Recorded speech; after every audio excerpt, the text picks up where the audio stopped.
MySQL unexpectedly shutdown. এই problem সমাধানের জন্য যদি আমরা XAMPP আনইনস্টল করে দিই তাহলে আমাদের ডাটাবেস সব চলে যাবে। তো আনইনস্টল না করে কীভাবে সমাধান করতে হয় সেটা আমি আপনাদেরকে দেখাবো। আনইনস্টল করে দিলে ডাটাবেস, আমাদের যে ডাটাবেসগুলো ক্রিয়েট করা আছে সেই ডাটাবেস কিছুই পাবো না, আমরা নতুন করে সব ডাটাবেস করতে হবে, তাই আনইনস্টল করব না। আনইনস্টল না করে কীভাবে সমাধান করা যায় সেটা দেখাবো, চলেন। এই জন্য আমরা XAMPP ফোল্ডার যাব, দেন MySQL ফোল্ডার, XAMPP ভিতরে MySQL ফোল্ডার যাওয়ার পর ডাটা নামে একটা ফোল্ডার আছে, ওইটাকে আমরা রিনেম করে ডাটা ওল্ড করে দেব এবং এরপর নতুন একটা ফোল্ডার ক্রিয়েট করব ডাটা নামে। এই ডাটা ফোল্ডারে ব্যাকআপ নামে ফোল্ডার থেকে আমরা সব ডাটা কপি করে নেব। এই স্ট্যাক করার ফলে এখানে সুন্দর একটা সমাধান দেওয়া আছে, আমি ওইটাই ফলো করতেছি। ব্যাকআপ ফোল্ডার থেকে সব কপি করে নেব, কপি করে নিয়ে ডাটা ফোল্ডারে আমরা পেস্ট করে দেব।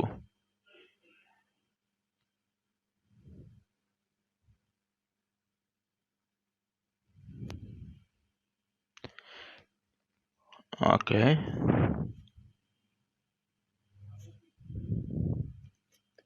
পেস্ট হয়ে গেছে। এখন আমরা ডাটা ওল্ড ফোল্ডারে যাব। এইখান থেকে আমাদের যে ডাটাবেসগুলো আছে ওই ডাটাবেস ফোল্ডারগুলো নেব।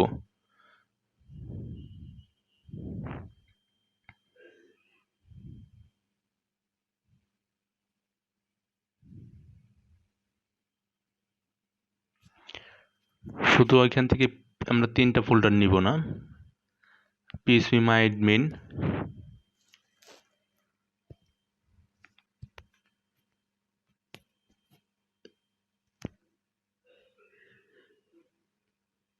তিনটা ফোল্ডার বাদে সবগুলো আমরা কপি করে নেব, কপি করে ডাটা ফোল্ডারে গিয়ে পেস্ট করব।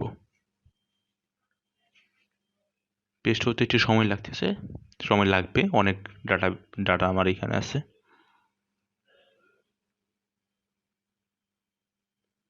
সো আমি হোল্ড করি, ওকে। দেন ডাটা ওল্ড ফোল্ডারে আবার যাব আমরা। ডাটা ওল্ড ফোল্ডারে গেলে আমরা আইবি ডাটা 1 নামে একটা ফাইল পাবো, ওইটা কপি করব। IB data 1 data old folder থেকে, ডাটা ওল্ড ফোল্ডার থেকে আমরা ডাটা ফোল্ডারে এটা পেস্ট করব, রিপ্লেস করে দিতে হবে। ওকে, আমাদের কাজ শেষ। এখন আমরা ট্রাই করি যে চালু হয় কিনা XAMPPটা।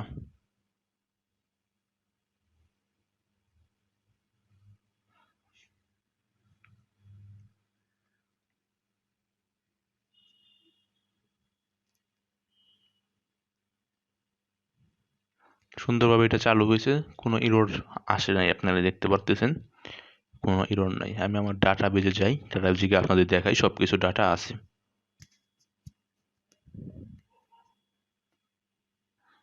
এই তো ডাটাবেসগুলো, এবং একটা ডাটাবেস চালু করি, ওপেন করি আর কি। তো ওপেন হয়েছে দেখেন, আমি একটা টেবিল ওপেন করে দেখাই, ডাটাগুলো সব ক্লিয়ার আছে। Thank you.